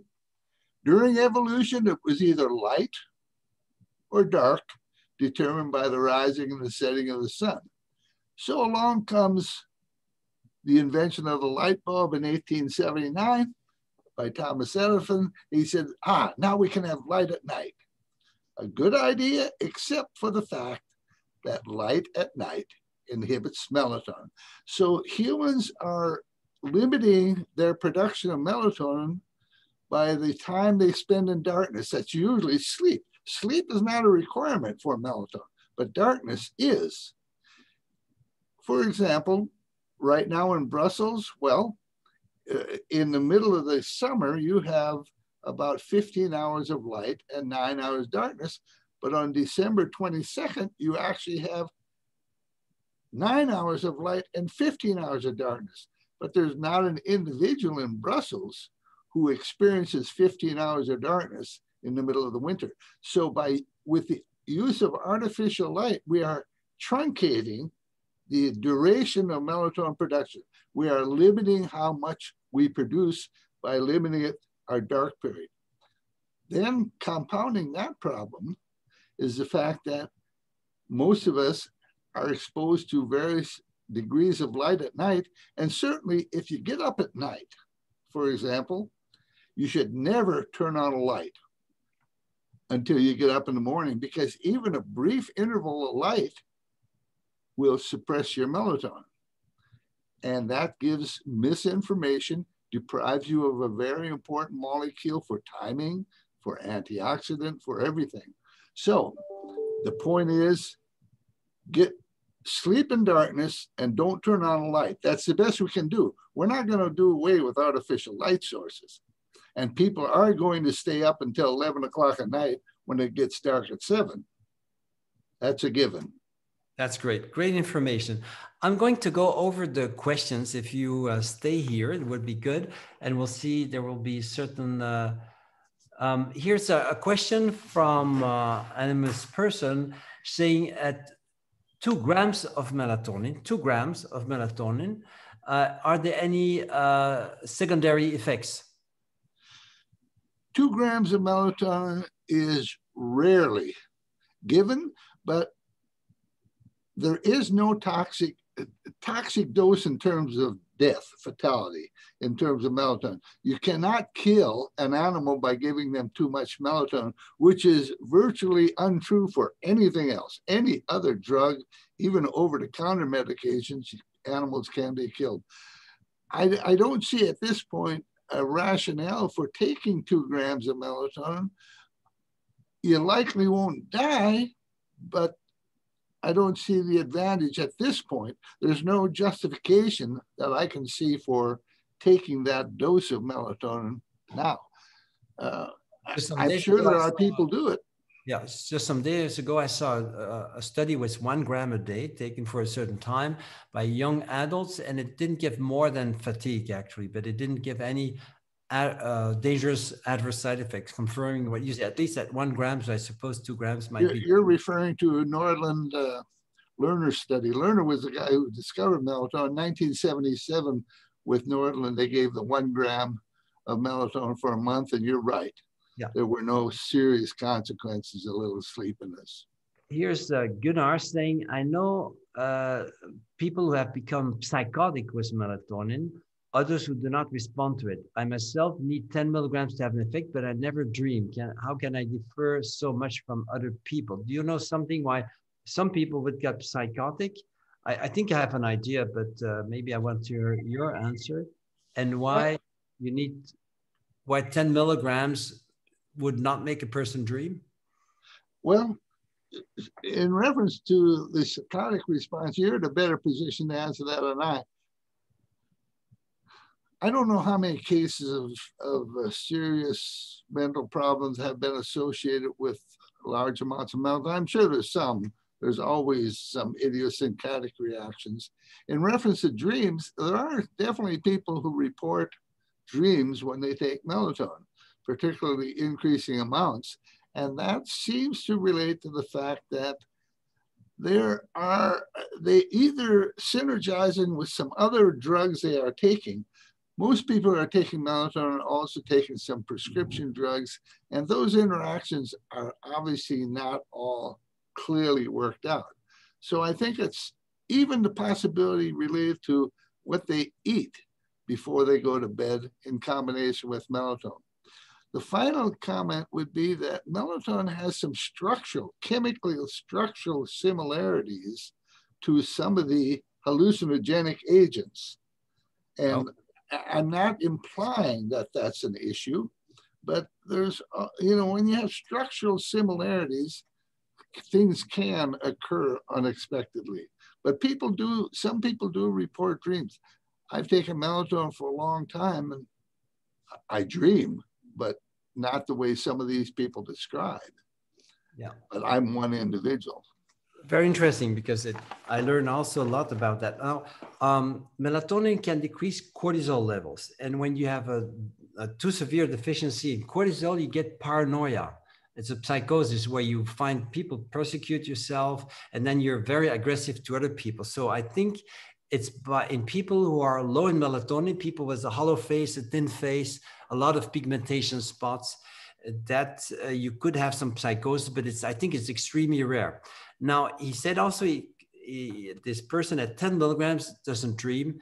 The thing is that in my experience, people get with age a lot of hormone deficiencies. And when we correct all the hormone deficiency at lower doses, you obtain all the good effects of a hormone, like, for example, dreaming better. And I think this person who takes 10 milligrams is probably not taking all the other hormones. So he's probably unbalanced, and that's why melatonin doesn't have an effect, because melatonin works also in conjunction with other hormones. Also, I have tried to take higher dose of melatonin and had at least once the impression I was not in nightmare, but I didn't know the difference between reality and my dream. So I know something was special, that I was probably dreaming, but I'm not sure if it was real or if it was a dream. And that's a very intense dream that is often an overdose effect. So that's also sort of psychosis, maybe, of not knowing what is reality. But of course, it didn't last more than 20, 30 minutes, but it was impressive, and I never forget it. And I know you're correct, because I have been told by a handful of people over the years that, in fact, serious dreams was a consequence when they took larger doses. A sort of too intense dream. Here's another question. Is it safe to start with high doses like 50, 60 milligrams immediately, or should it be gradually increased, especially in cancer patients? So what would be the starting dose for a cancer patient? Yeah. You go high or go low? Yeah. Again, that's really very difficult to assess, because we don't know much about the required doses to inhibit cancer. Sometimes physiological doses are adequate. Sometimes you need significantly more. I would think, a guess is that you should start with more than 2 or 3 milligrams. Something on the order of 30 to 4 milligrams on a nightly basis, I would think would be better than a much lower dose. But again, the number of clinical trials on human cancer patients is minimal. This is really what we need, are more clinical trials. But of course, melatonin is not well received by the pharmaceutical industry, and they will not support anything related to melatonin, of course. Of course. Now, it also depends on the disease. In cancer, if it's a very slow cancer, you probably can start with low doses that are well tolerated with patients and so on. But if the cancer is extremely quick, or you have stroke, for example, there's an emergency situation, you probably have to go very high. The dose I give in stroke is like 2 times 20 milligrams a day, and that is really helpful.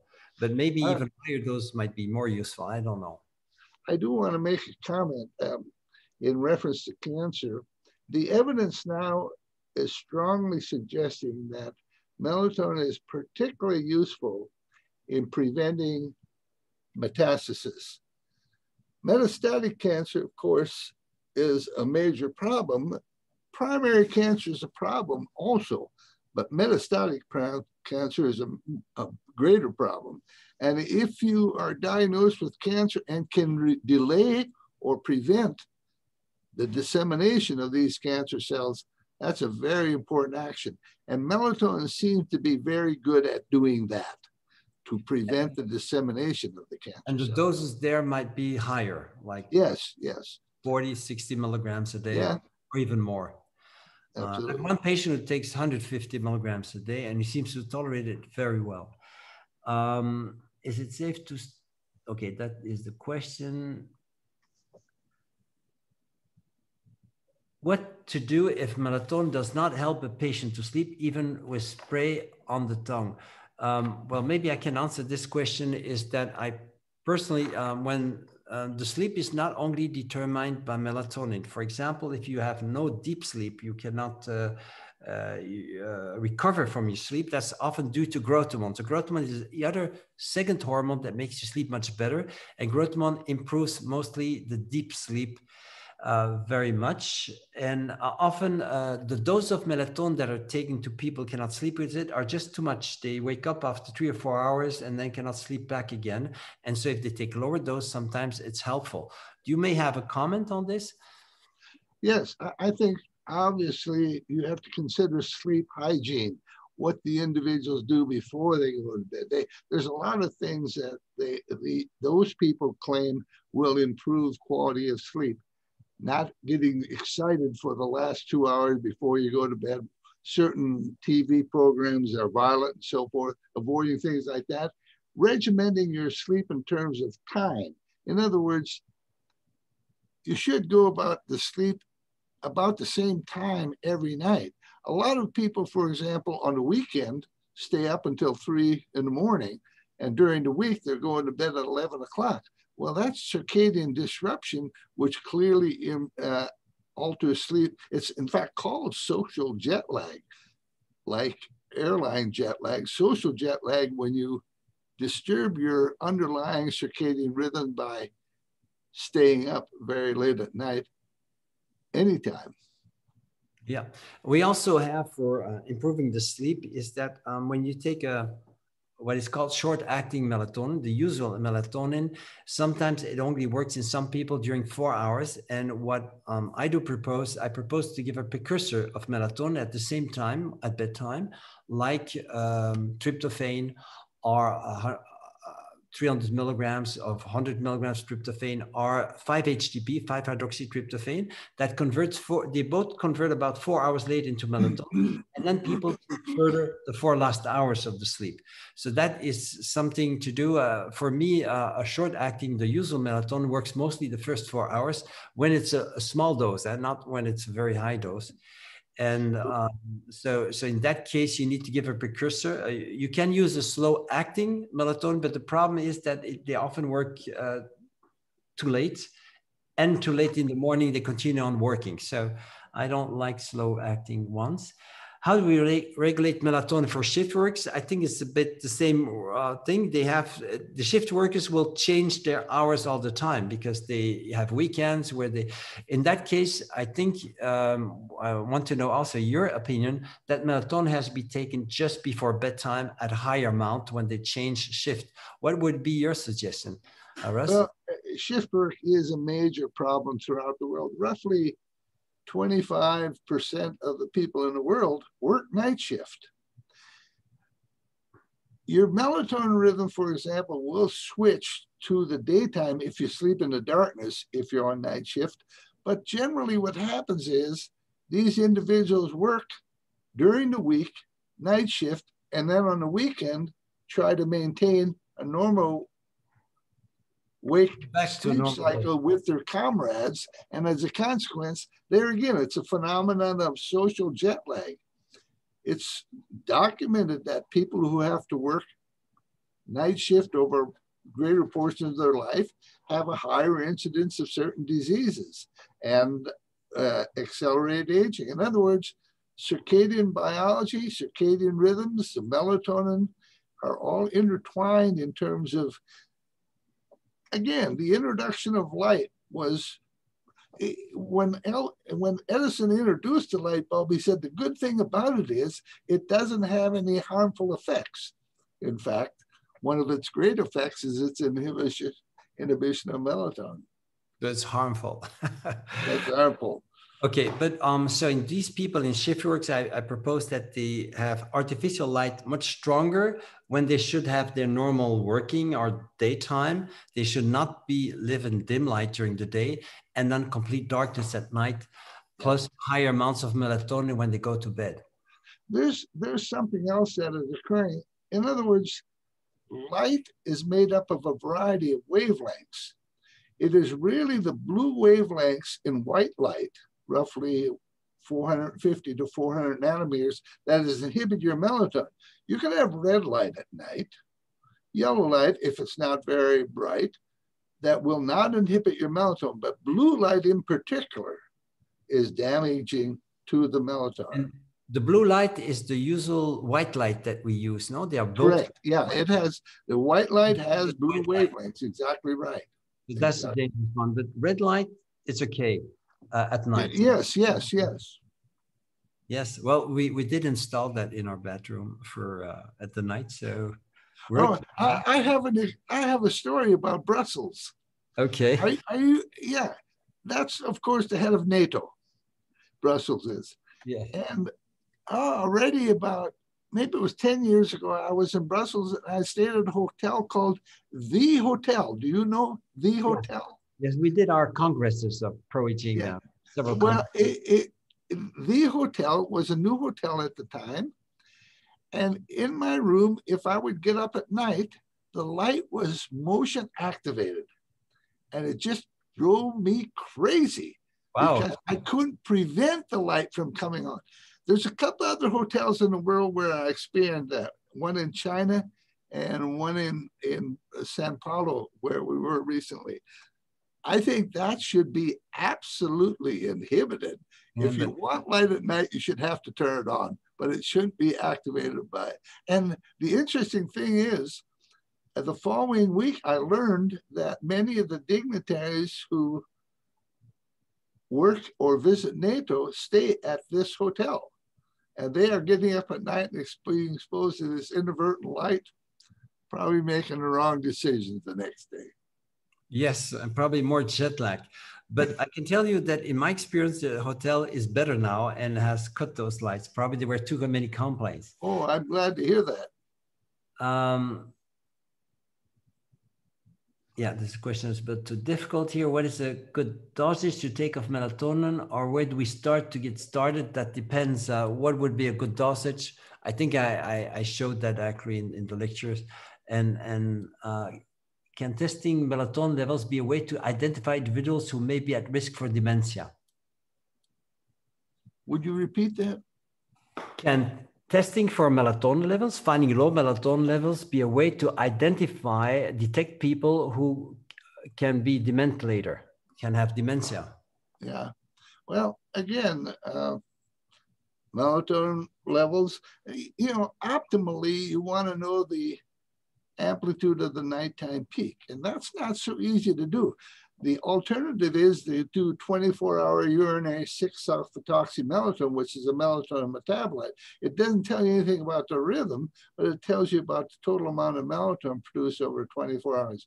But if you're going to do a melatonin rhythm, obviously saliva or some other bodily fluids, but blood would be optimal. But to measure, if a person comes to you and says, I want my melatonin measured at night, you say, well, we're going to have to do it in darkness without any light exposure. And I'm going to have to give 2 or 3 blood samples during the course of the night. You can't come to my office because my office is lit. How do you collect these samples unless the person is hospitalized and you have a controlled situation? Yeah, but you have the saliva test that you can do. Yes, of course. The red light exactly. At night, exactly. in order not to. And then the urines of 24 hours or the nighttime urines for 6-alpha-toxymelatonin. So there's possible, and it's true when you have low levels, there's a greater likelihood of dementia, but that doesn't mean that they're going to get dementia. There are many other factors that are important. And actually, in dementia, many of the hormones are deficient. Yeah. There's IGF-1 lower levels, there's lower levels of testosterone, lower levels of estrogen. And actually, to be almost sure that the person has an increased risk, you should check all these levels together and have low levels in all these. I do want to make a comment about people who may want to preserve their melatonin rhythm. It's not a bad idea, depending on where you sleep, the environment and where you are, how much light is coming through the window at night, to use eye shades. Eye shades are easy to do not interrupt sleep. Yeah, but eye masks, yeah. Yes, just cover your eyes. I mean, they're eye shades. You get them when you're on the plane and you use them. So absolutely, it's darker this way. It has to be dark at night. Huh? Here's a question about fibromyalgia and adrenal fatigue, severe adrenal fatigue, phase 4. So it's the most severe form, where the melatonin is low, but also the cortisol. And I have to translate because it's a question in Spanish. And can we give melatonin to fibromyalgia patients, and what doses? I would say yes, you can, but you need also, if there's adrenal fatigue, to treat the cortisol deficiency and often the aldosterone deficiency for that. And then you can give melatonin, but I would give lower dose of melatonin if there's severe adrenal fatigue. Do you have any suggestion there, Russ? No, I think you answered that because of your experience better than I can. I have body pain, says Stefania, and osteoarthritis that prevents me to have daily activities and even walk or housework. I have to use chairs a lot. But there's no question.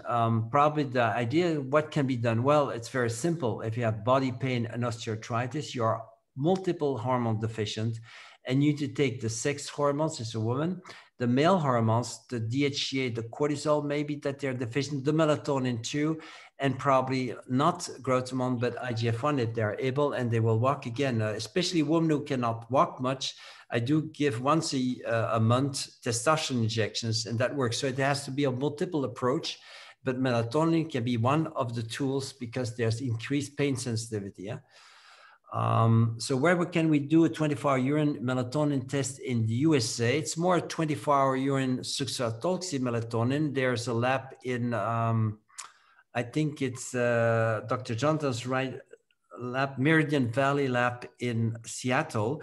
And there are probably other ones. Do you know any places where they can check either melatonin or 6-sulfatoxy melatonin in a 24-hour urine in the United States? In the United States, I don't know any in the United States. I'm sure there are some.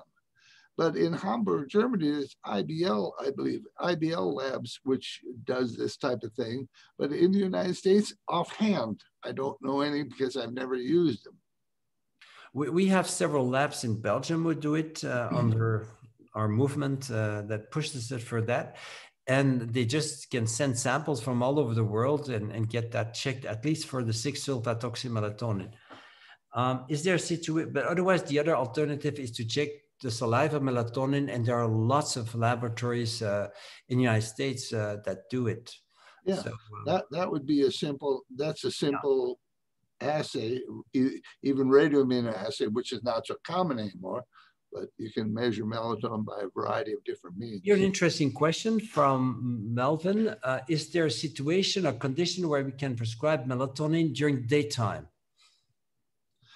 Well, as I mentioned before, in severely ill individuals, you are less concerned about sleep disruption or circadian rhythm disruption, such as in COVID, where you give doses but divide them over 3 or 4 dose times. And so, yes, giving, and now that he mentioned that, that's a good point also. There are certain cases cancers that are metabolically different at night than they are during the day. They are actually more cancer type during the day than they are at night. This is not all cancers. This is some cancers. And what cancers? And for those cancers, you may want to take melatonin during the day. That's when there are most cancerous. They have the greatest cancer phenotype during the day. But you have to know if that is the case for the cancer you are taking, but you may well want to take melatonin during the day also, and probably at night also, but especially during the day. Do you know a name of a cancer that is more active in daytime or not? Well, a number of the female breast cancers certainly are. And so more aggressive during daytime. Yeah, gliomas. Gliomas also? Glioma is very serious anyway, but again, when you have such a serious situation, I can only speak what I would do. On the basis of what I would know, I would be not reluctant about taking melatonin during the day as well as at night if I thought I could slow down the cancer. That's not a recommendation. That's what I would do personally on the basis of what I know. Okay, here's a question. Maybe I can answer that. It's a French, Laura in French says, is there a problem to take melatonin if you have hypothyroidism? In hypothyroidism, the doses are double that in euthyroidism. So they are making too much melatonin. That's why they're more sleepy. So there's often less reason to take it. But we have a lot of patients with hypothyroidism, and many of them are on melatonin without any problem. It doesn't worsen the hypothyroidism. On the contrary, as I showed, it improves the thyroid hormones. So giving melatonin even higher amounts in hypothyroidism may increase the thyroid hormone levels. There's an increased production and there's increased conversion of the prohormone T4 to T3. Where do we buy the mosquito net to protect against EMF? That you go on internet and you will find it easy. There are many, many possibilities. Okay. There's also a question that I'm asking myself. I have a patient who's very contracted, and he goes in severe, I wouldn't say psychotic crisis, but a sort of aggressiveness crisis. Could it possible that we could give this person who's so contracted in his muscles a high dose of melatonin in the morning and even higher dose in the evening and help that? Certainly that has been suggested for a number of conditions. Up your melatonin levels during the day that then increase the nighttime levels as well. So you still maintain a circadian rhythm. You have higher levels at night. Higher amounts. You have higher levels during the day. there was the only thing I can think of relative to muscle contraction and so forth is restless leg syndrome, which occurs at night during darkness, typically when you're asleep. And there's no clinical studies on how that may relate to either a melatonin deficiency or something else. This might be something interesting to try, because restless leg syndrome is disturbing to the people who have it, for sure. Yeah. And I saw some studies where you have muscle dystrophy or muscular genetic muscle disorders, where they give 10 milligrams of melatonin in the morning, 60 milligrams in the evening, and they seem to do better, but there's not much information, meaning that probably it doesn't give fantastic results. But I'm suggesting people are too contracted. Could they take also daytime melatonin? Well, if there's no problem to ride the car or something, and like 10 milligrams and 60 milligrams in the evening, just for being spasmed. You know, some people have spasm in the muscles. Could that help? Do you know any studies that show really? Not any studies, but again, sarcopenia, obviously, as you age, is a major issue, and it is part believed to be due to the loss of your melatonin.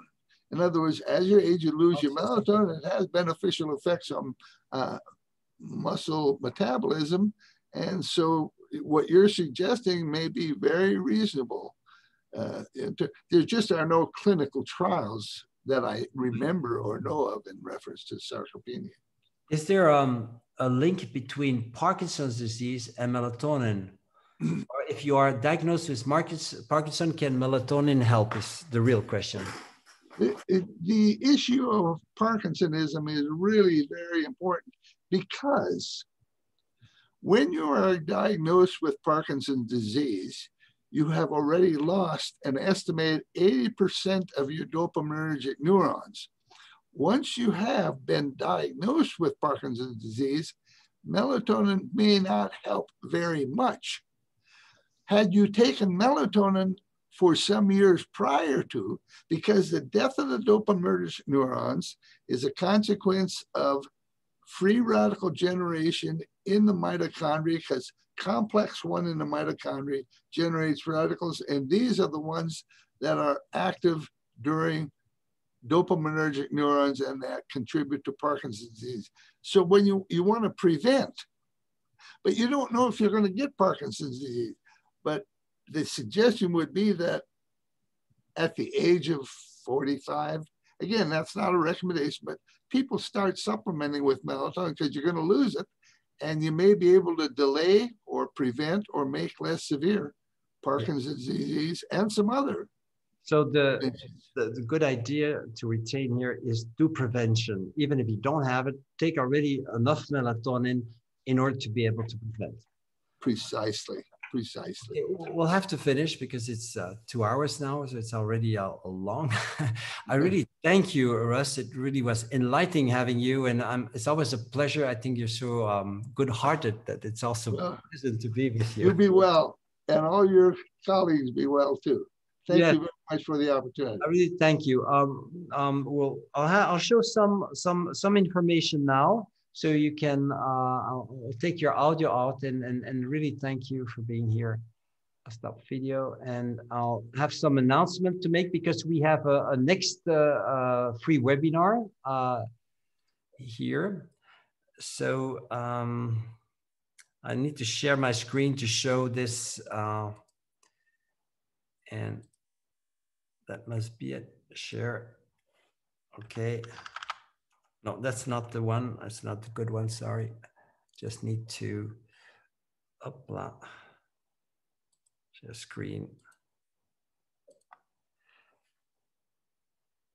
And just go at the end.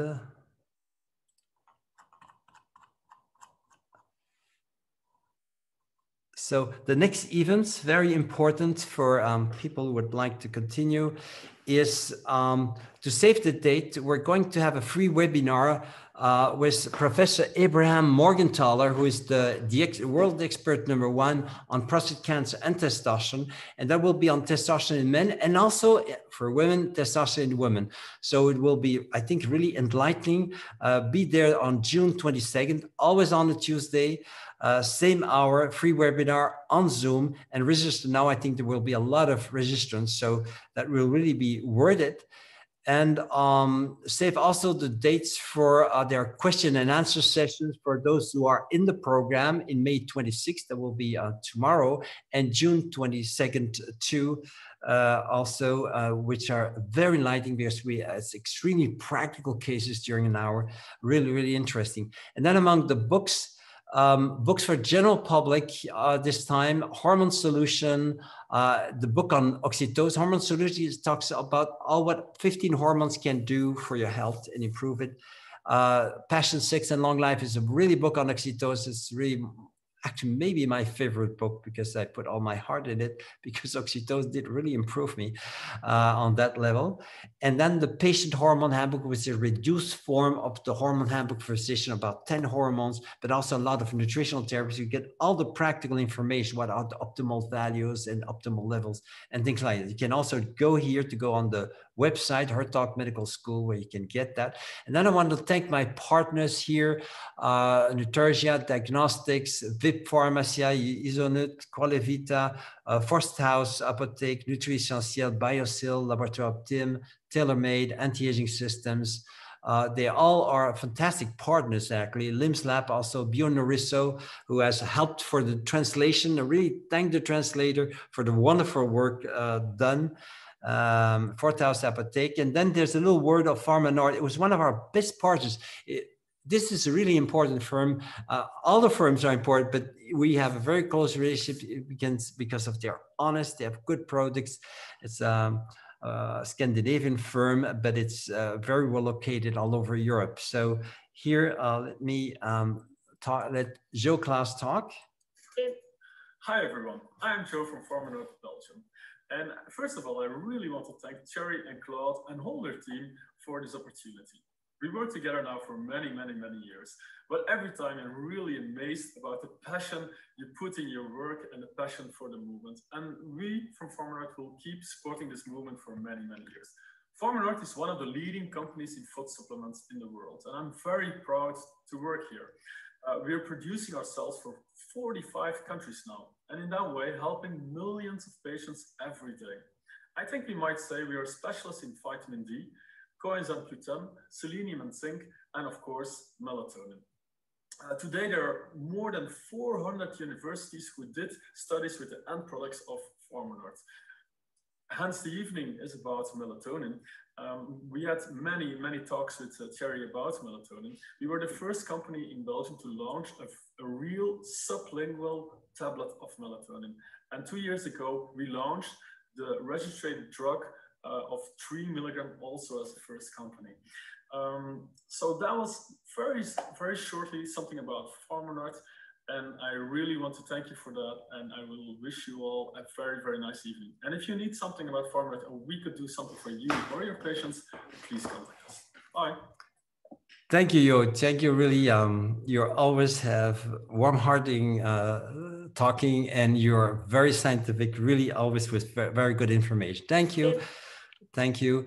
Here are also special thanks to our partners who did the Spanish translation, Instituto de Capacitación and Farmacia y Terapéutica. Really, thank you for translation. Without you, we won't be so good. And here are all the links for the social networks. So if you want to link on one, what has been presented here is also presented on Facebook, on Instagram, but you have also YouTube videos and things. So a lot of links that can be helpful. So just make a picture of that and you have all these links.